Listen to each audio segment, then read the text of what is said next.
Boys, you just do your thing. Grab and let go. Pretty much. Okay. Nice. Stand by.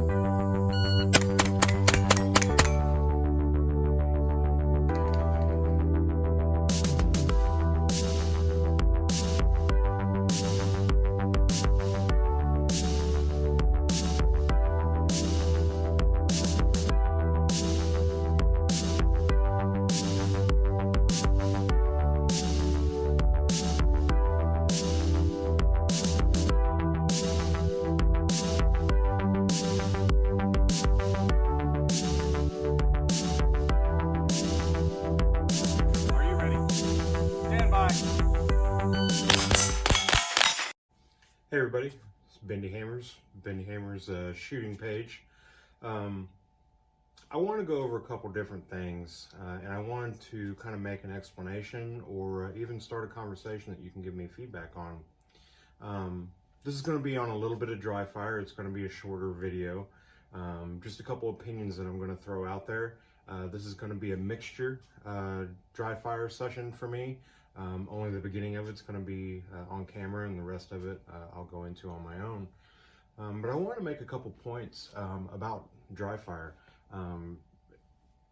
Already we've discussed it in a couple of videos. It really is a must if you want to improve, especially with your pistol skills.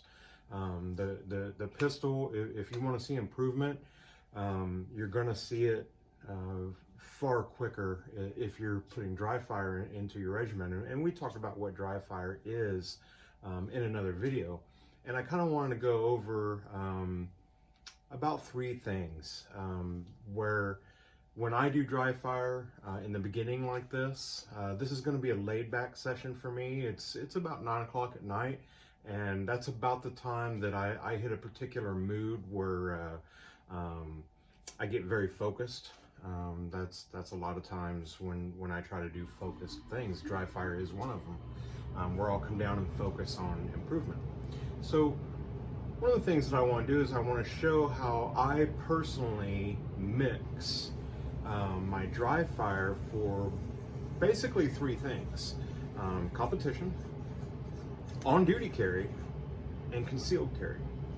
So obviously this is not concealed carry. However, some of it is going to move over, even if you carry in a different position. So here's what I want to get into the dry fire part, is that when I did dry fire when I very first started, and I talked about my 10-second drill, but when I actually get into drawing and trying to draw fast, and that was something that I spent a lot of time doing, was being able to get that pistol out and on target. So I did that for a long time, and Stoeger actually was the one that said in a video, hey, we've been doing this wrong, guys, because rarely do we ever stand in either one of those positions. Now, classifiers and some types of stages do have you just standing and drawing, but that's not really where our game is. It's doing the field stages. And when we start talking about self-defense type applications, that's going to change a lot too. So for self-defense, if I have some type of threat in front of me, the last thing that I'm likely to do, whether I'm drawing a gun or having to reload or whatever it might be, is stand in this spot. Okay? So one of the things I started incorporating after hearing, Ben Stoeger really got my gears going was, okay, well, what am I going to change? Because I need to change that. So I kind of incorporated something that the department tried to do one year, and then I took it a couple steps above. So what I do is I do a square. So what I'll do is I'll start over to the right a little bit, and then as I draw, I'm moving to the left. Coming off the X is what a lot of people would like to say. So on the timer, I'll come out and I'm moving. Okay? And then when I'm over here, the next one, when the timer goes off again, I'm going to come forward. Timer again. I'm moving over to the right again. Next one is going to go backwards. And then you can also work in, going diagonal, going from back right to front left, where you're closing some distance and getting off the X. So I started incorporating those things into my dry fire, the beginning of my dry fire. The very beginning of my dry fires was very focused draws. So at my stage of the game, a lot of my dry fire has to do with my manipulation, getting it out of the holster and making sure that I get my grip and my hand placement perfect. Okay, so here's the next part of what I'd like to discuss, are reloads. You will practice reloads more if you do it this way. So what I have is I have no magazine in the gun. So my standard drill will be on a beat, come up, present the gun, okay? So then what I'm gonna do is I'm gonna come over and press the button, just like I normally would, dropping a mag, but then I'm gonna come up and do my reload and then get back on target. And then when I go back to the holster, I'm reset. Again, I'm empty. So then the next time I come out, present, and then my reload.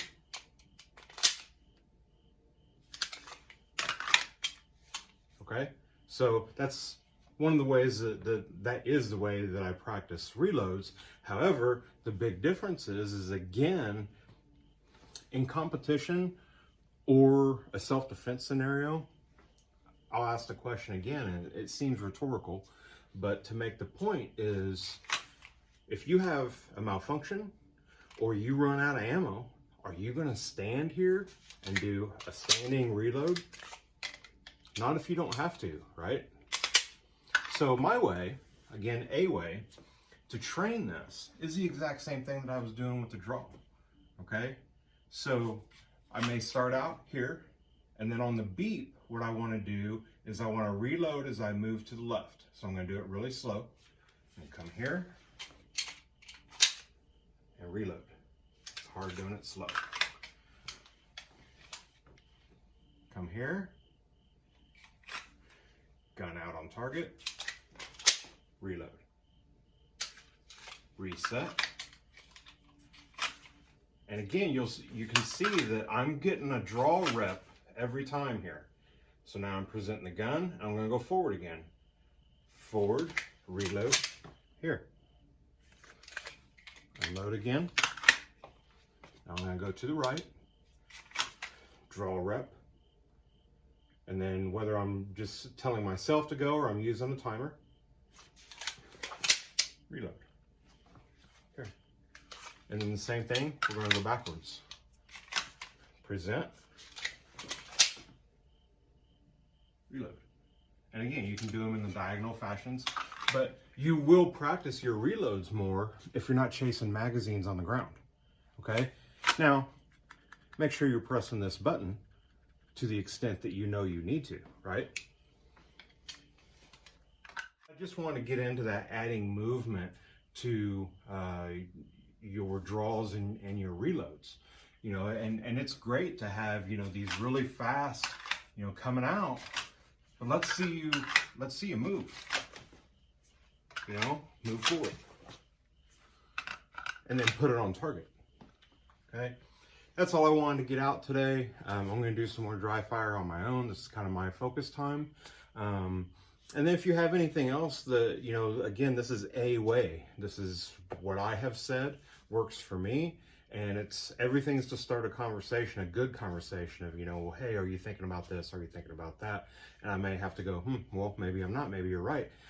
Just like, you know, Ben Stoger saying, hey, I think we've been doing this wrong. We need to add movement.